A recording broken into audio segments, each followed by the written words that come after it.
You feel it crawling beneath your ribs, that silent knowing that you could be so much more. Potential terrifies you, because becoming who you are meant to be would mean losing the protection of who you pretend to be. What happens when the only thing holding you back is the possibility that you might actually succeed? You are not afraid of failure. Failure is familiar, a soft cage you have decorated with excuses and lowered expectations. What chills you is the idea of capability, because capability removes your justifications. If you succeed once, then every moment afterward becomes a reminder that you could succeed again. The brain clings to the safety of limitation, shaping a self-concept small enough to protect from responsibility. Psychologists call it self-handicapping, sabotaging your own progress so no one can demand anything more from you. You hide your hunger for greatness behind a mask of, "I don't really care," but you do care, so deeply it hurts. What if the real reason you stay small is that you know you were never meant to be? Your personality has become a shield, crafted from years of avoiding the eyes that might see your potential. Growth threatens the identity you have rehearsed. The quiet one, the unreliable one, the one who just isn't built for big things. Developmental psychology calls it identity foreclosure, a premature closing of who you are allowed to become. Children who learn early that being average earns praise, while ambition earns scrutiny, adapt by shrinking. You learn to stay in familiar shapes, even if they suffocate you. There is comfort in knowing exactly where you will never go. If you shed the version of yourself that keeps you safe, who would be left to recognize you? Success breeds witnesses. Eyes turn toward you, waiting, calculating, expecting a repeat performance. That pressure feels like a trap disguised as praise. The moment you do something remarkable, every future moment risks disappointing someone. Social psychology recognizes this as the burden of expectation, where the fear of letting others down outweighs the desire to rise. Children who receive praise, tied to their talent rather than their effort, learn to fear challenges that might expose imperfection. You would rather never climb than climb and fall while everyone is watching. You defend your limitations as if they are fragile heirlooms that must not break. If you rise once, how will you survive the moment you inevitably fall? You call it procrastination, distraction, laziness. A mess of minor betrayals against your own goals. Yet every delay is a strategy. Your mind engineers chaos to protect you from clarity. Behavioral psychology names it self-sabotage. You destroy opportunities before they can demand transformation. You wait until the last moment, so any failure has a built-in excuse. You start projects with fire and abandon them once they hint at becoming real. You swear you will do better tomorrow, then bury tomorrow under a pile of terrified promises. A life lived in almosts is easier to explain than a life lived in attempts. If you never give yourself a true chance, who can prove you were never enough? People underestimate the pleasure found in limitation. If you remain unthreatening, no one resents you. If you stay quiet, no one competes with you.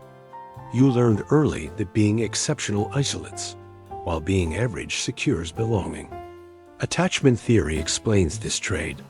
Children abandon parts of themselves to maintain connection. You silence the brilliance that once sparked behind your eyes because someone flinched, mocked, or recoiled from it. There is a twisted safety in being overlooked because invisibility guarantees acceptance. You crave to be seen, yet fear that the moment someone truly sees you, they will step back. What if the affection you cling to only exists because you refuse to become someone worth noticing? Your limitations have become furniture in a house you never meant to build. You move through familiar hallways of doubt, knowing every crack in the walls, every draft of insecurity. Cognitive psychology calls it the mere exposure effect. You prefer what you already know, even if it hurts you. The cage is predictable. Freedom is chaos. Growth would mean stepping into an unlit room where you cannot control who you might become. You stroke the bars and call it safety, unaware that safety and stagnation wear the same face when viewed from inside. If the door swung open right now, would you even step through? Or would you cling to the prison that has become your identity? There is a dream inside you that you refuse to name. It pulses quietly beneath every distraction, every excuse, every carefully lowered expectation. You pretend not to care, yet the shame comes from how much you care. Psychologists call this the approach avoidance conflict, a goal that pulls you forward while fear drags you back. You want to chase the life that whispers to you in the dark, yet you mock it first so no one else can. You deny your own yearning because desire makes you vulnerable to disappointment. The cruelest prison is wanting something more than anything while pretending you never wanted it at all. How long can you suffocate a dream before it starts to suffocate you back? A child learns quickly that effort is dangerous. Trying means exposing the fragile bridge between who you are and who you want to be. The moment others witness your effort, they gain the power to judge you. Developmental psychology reveals that humiliation often imprints deeper than physical harm. Every time someone laughed at your attempt, every raised eyebrow, every sigh of disappointment carved a warning into your nervous system. You learned that not trying keeps you safe from ridicule. You tell yourself you are waiting for the right moment, yet the truth is simpler and far more painful. You cannot bear the thought of someone watching you reach and come up short. What if striving publicly becomes the proof that you were never capable privately? Your mind believes it is saving your life. Neuroscience shows that the brain treats psychological risk like physical threat. Ambition triggers fear circuits. Motivation crashes into survival instinct. You call it lack of discipline, though it is really hypervigilance against emotional danger. Every step toward improvement invites uncertainty, judgment, exposure. The amygdala sounds an alarm. Stress hormones flood. Your body resists progress as if progress were a predator. You retreat to the familiar, heart pounding, relieved to be safe again. You mistake that relief for proof that staying small is wise. If your own brain cannot distinguish growth from danger, how will you ever trust the part of you that wants more? Look back at the child you once were. Notice how small hands reached for something impossible, how wide eyes scanned the horizon of a life you could not yet name. Developmental psychology calls it the latent self, the parts of you suppressed to survive. Each reprimand, each disappointment, each lesson in humility taught you to shrink. You learned early that potential attracts scrutiny, and scrutiny burns. Now the adult you carries a bodyguard built from fear, but the child inside still whispers, "You could be more." You turn away, muttering that survival is enough. What if ignoring that child is the same as killing them quietly every day? Avoiding your own power becomes a habit, a chemical loop reinforced by fleeting relief. Behavioral psychology identifies avoidance as a negative reinforcement cycle. Every time you step back from a challenge, your anxiety dips and your brain rewards you with relief. You chase the relief, not realizing you are slowly hollowing yourself out. Every excuse, every delay, every "I'm not ready" is a sip from the same bitter cup. You pretend it is rational caution, but it is a quiet, consuming obsession with safety. You are addicted to the inertia that keeps you small. How long can you drink from that cup before it empties you entirely, leaving only a shadow of what might have been? Guilt is your companion, loyal and insistent. Cognitive behavioral psychology shows that guilt reinforces avoidance. You feel bad for wanting more, so you stop wanting. Every step toward your potential summons guilt for leaving others behind, for daring to imagine a life unlike the one you inhabit. You cradle this guilt as if it were proof of morality, but it is actually a shackle. It whispers that you do not deserve achievement, that ambition is selfish, That striving will fracture the fragile equilibrium of your existence. You wear guilt like a sweater, itchy and constricting, and call it warmth. What if every pang of conscience is actually the sound of your own liberation being strangled before it can breathe? You tell yourself that by staying small, you control your life. Self-determination theory suggests that humans crave autonomy, competence, and relatedness, but what you crave most is predictability. You believe that limiting yourself shields you from chaos, but in truth, it is the chaos you are most afraid to face, the unpredictability of what you could become. Every plan you abandon, every opportunity you sidestep, feels like mastery when it is only surrender. You measure safety in the narrowness of your world, calling it wisdom. What if the illusion of control is the trap itself, and your very attempt to hold back is what cages you most effectively? You notice how no one warns you, how no one urges you forward. Social psychology reveals that humans mirror the energy of those around them.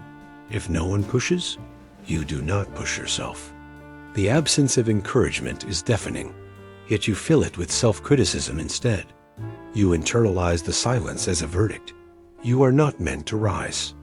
The voices of others may be gone, but the voice inside is relentless, a commentary on every inch you refuse to climb.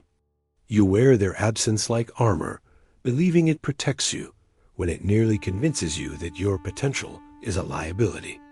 If no one is watching, are you truly hiding, or simply acknowledging that you fear being discovered? You understand what you could achieve. Cognitive dissonance sears through your consciousness. The gap between knowledge and action widens daily. You read, you plan, you visualize, but when it comes to execution, something inside recoils. Psychologists call it the intention-behavior gap. Knowing is never enough when fear overrides impulse. Every day you rehearse potential in your mind, then retreat into habitual limitation. You argue with yourself endlessly, rationalizing your inertia as wisdom. Yet wisdom feels like chains when it refuses motion.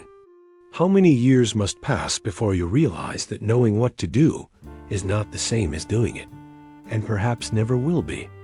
You have measured your life in increments of enough. Enough comfort, enough safety, enough invisibility. Positive psychology exposes a cruel paradox. Striving for adequacy often extinguishes aspiration. You tell yourself that more would be dangerous, unnecessary, unbearable. Every spark of ambition is smothered before it can ignite.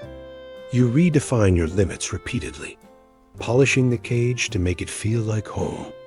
Even when opportunity knocks, you hesitate, calculating what enough looks like today, this hour, this minute. The concept of sufficiency becomes a psychological anesthetic, numbing the ache of untapped power. What if the very standard of enough is the only thing keeping you from ever becoming what you were capable of being? You look inward, searching for flaws, gaps, and failures. Psychology calls this rumination, a repetitive loop that magnifies weakness and shrinks confidence. Each reflection folds back on itself, a hall of mirrors where the potential you fear stares at you, accusing, shimmering, untouchable. You dissect every thought, every desire, every attempt to rise, only to justify inaction. Your mind becomes both observer and jailer, cataloging every risk while denying reward. You ask yourself if this is protection or punishment, yet cannot stop. What if the deeper you look, the more you confirm that your fear of becoming is the only truth you will ever recognize? Time slips through your fingers while you convince yourself that waiting is preparation. Developmental psychology notes that delayed action often masks avoidance. The mind treats procrastination as prudence. Each year, each month, each day spent shrinking is a betrayal of the self you might have been. You tell yourself that tomorrow is safer, that tomorrow you will risk, strive, become. Yet tomorrow arrives with the same fear, and the cycle repeats. The body ages, the mind hardens, and the cage tightens invisibly. What if the only thing growing faster than your fear is the distance between the person you are and the person you might have become? You seek yourself in accomplishments, in recognition, in approval, but each reflection is distorted. Clinical psychology calls it self-discrepancy, the tension between your actual self and the self you could be. You glance into achievements and see only shadows of what you fear you might become. You chase acknowledgement, yet it never satisfies, because the true source of dread is inside. The self you hide from is both familiar and alien, a stranger who whispers accusations of cowardice and squandered potential. You avoid meeting their gaze, fearing the confrontation. What if the person staring back is not a stranger, but the only witness to the life you refuse to live? Now, strip away all pretense. Every excuse, every delay, every moment spent shrinking, every fleeting dream you silenced, lay them bare. Psychology, neuroscience, and the remnants of your own memory all converge here. The fear of your potential has shaped you more than circumstance ever could. You have built a life of almosts and maybes, a tapestry woven with your own hesitation.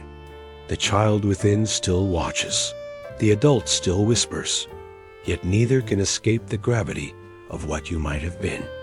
The mirror shatters, and for a moment, there is only the void where you could have stood. If the only barrier was yourself, then what does it mean that you never crossed it? And what remains of you now that the possibility has died quietly inside?